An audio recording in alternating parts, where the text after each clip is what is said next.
So, as probably happens with so many speakers, I was baffled by the title of my talk, and spent some time grappling with how I was going to deal with it. So I took it literally, and I will start with the Norman Conquest.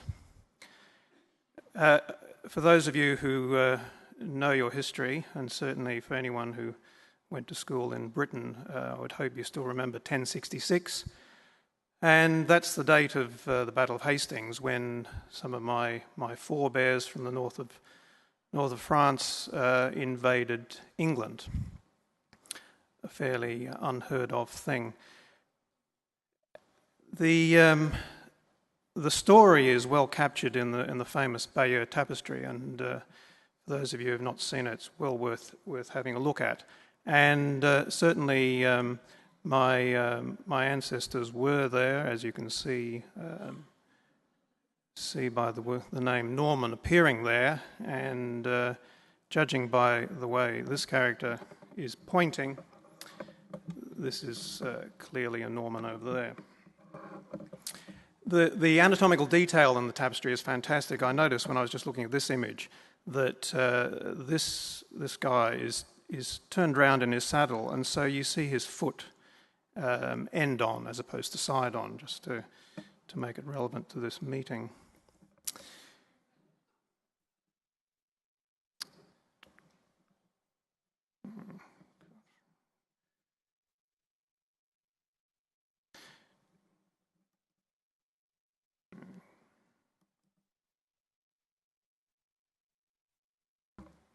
Jump to slide. So look at the legacy of the Norman Conquest, and it was about this time that the first surgical teams were put together. And you can see a fine example here of a group of men, mostly men, and some things haven't changed, who are clearly focused on the job in hand.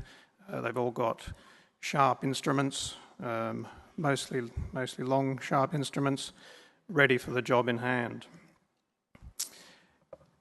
And with this came the introduction of the surgical personality, and I think you'll all agree that this is a surgeon. Again, some things haven't changed, and the criteria for surgical training was established. In the background, you can see how they dealt with diabetic foot in 1066, and once again, some people might say it hasn't changed. The concept of medieval foot was first described at about the time of the Norman Conquest, and it was a big problem. A medieval foot was a foot that had been cut by cold steel, so an axe or a sword, and it was a really bad problem associated with ascending sepsis and a high mortality. And so protective footwear was introduced. It's more sort of on-loading rather than off-loading. So I'm here to talk about Australia, and this is what Australia looked like in 1066. So it was its own tapestry of Aboriginal groups of people, each with their own language and heritage, and living quietly, blissfully unaware of the carnage that was going on in Britain. And then again, a bunch of my forebears, my ancestors, decided to invade another country. And in about 1788, a huge number of illegal boats arrived, full of white men. And white men love straight lines. So this is what they did to Australia. They divided up into straight lines, those lines bearing no relationship to the lines of the Aboriginal ethnic groups. I'm from Western Australia, and I live and work in Perth, separated from Western Australia from a straight line. Now, delivering healthcare in Australia is a big challenge for a number of reasons. Firstly, it's a huge place, and you can see with compared to the United States, minus, of course, Alaska, which is almost as big again. It's similar size to sort of mainland United States, and certainly quite a lot bigger than many European countries. But it has a very low population density. So there's just a few numbers down there just to compare. So, for example, India, over 300 people per square kilometre, United States 30, 31. Australia's only got 3 per square kilometre. And in Western Australia, where I reside, it's even less than that, 1 per kilometre. Most of the Australian population is clustered, particularly around the southeast coast and in Western Australia in the southwest. So some of the remote regions have an incredibly low population density, but people do live there. David, in his introduction, sort of alluded to the geographic isolation, and one of the advantages of that geographic isolation is that it's a great place to do epidemiological research because you have a captured population, and you don't. You can study population level data without losing people. We also have a fantastic linked data system, which means that all residents of Western Australia, we can track their hospital admissions and mortality, cancer diagnoses and so on, and link it over a 30-year period. I've been involved in a fair bit of epidemiological research, and recently we've just completed a study of trends in amputations in diabetes. This is something that's been done in many countries throughout the world, but it hadn't been done in any detail in Australia.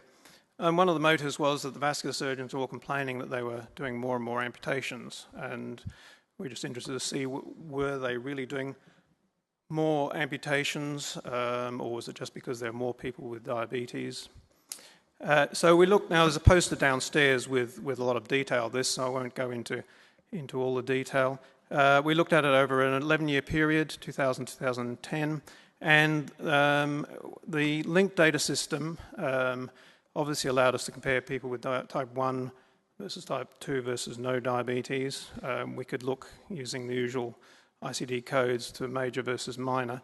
But importantly, and something that's quite hard to do unless you've got a linked data system, is to separate out initial versus recurrent or subsequent amputations.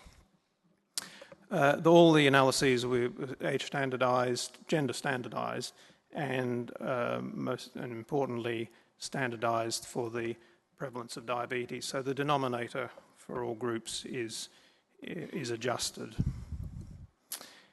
Now, there's quite a lot of on this slide, and I won't go into all of it, but and again, this is all on the poster downstairs.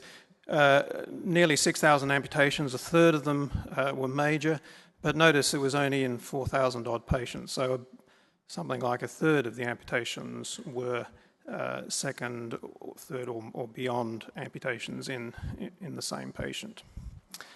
The top graph just shows initial amputations, and the bottom one shows the recurrent amputations. The sort of things to point out fairly obviously, the diabetic populations have the legends down there, so blue is type 1, red is type 2, and green are the non-diabetic people. Obviously, the diabetic ones have a much higher rate. And there is a general downward trend across the board in all three groups. The type 1 diabetic group are a little bit noisy just due to smaller numbers. The difference with recurrent amputations is, not surprisingly, that this is a big problem in people with type 2 diabetes. And also to note, there is just an impression, certainly on this graph, of a gradual increase.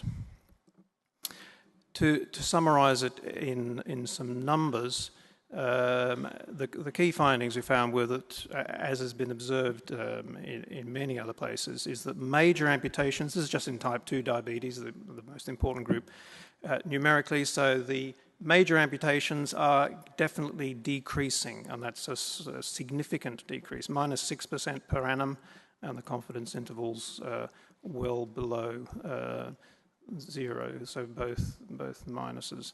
However, the recurrent minor amputations increase significantly, so +3.5%. So fewer major amputations, but more of the recurrent ones. Now, this is only observational data. We can't really make any conclusions about causality, but it is tempting to interpret it that some of the decrease, at least in the major amputations, is because we're doing more foot salvage minor surgery.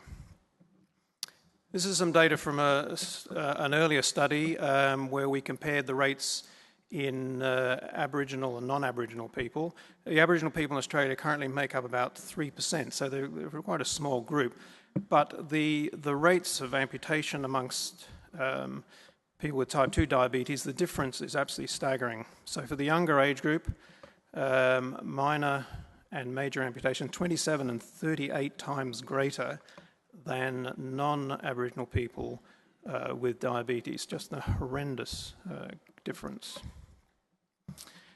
So I'll just talk a little bit about what we're sort of trying to do, beginning to do at a sort of organisational level. There are national guidelines. I'll focus most about what I'm going to say is about Western Australia. And we've developed some local guidelines, specifically a high-risk foot model of care, which we finally finished in 2010. This was done by a working group, mostly podiatrists, but also myself as a vascular surgeon, an endocrinologist, and a number of wound care nurses. We had a big range of recommendations, which are all fairly standard, and I won't go into those in any detail, but I'll talk a little bit about the Aboriginal side of things, because that certainly for us was a priority. So recommendation obviously was that we needed to improve things for Aboriginal people. Some of this is a sort of very abbreviated version, was to ensure access to culturally appropriate foot education, assessment and treatment programs, to develop collaboration between multiple service and professional education providers, including Aboriginal health workers. One of the problems was that the healthcare is often delivered by Aboriginal health workers, but the organisational structure that employs them and also provides them with education is very complicated, involving multiple government organisations. And to expand the use of mobile outreach clinics. Now, Australia is a hot country, and footwear is an issue. A lot of people wear slip-on footwear, thongs like these, which, if you've got diabetes, is not ideal. But it's better than going barefoot, and here's a classic example of what neuropathy does to your foot. We were seeing this patient with some residual osteomyelitis in that foot, and he hops up on the couch, and he's been walking around on an upturned bottle top, totally unaware of it. So going barefoot is bad. And a lot of remote parts of Australia, accessing footwear is an issue. The only thing you can buy is some slip-on thongs, and buying just ordinary covered shoes is difficult because of lack of infrastructure. Culturally appropriate foot education, there were already existing a number of resources for that, and we've been expanding those and trying to expand the implementation and circulation and use of those, and that's currently ongoing. Mobile outreach clinics, the Mudijena means strong feet in Noongar language, which is one of the many Aboriginal languages in Western Australia.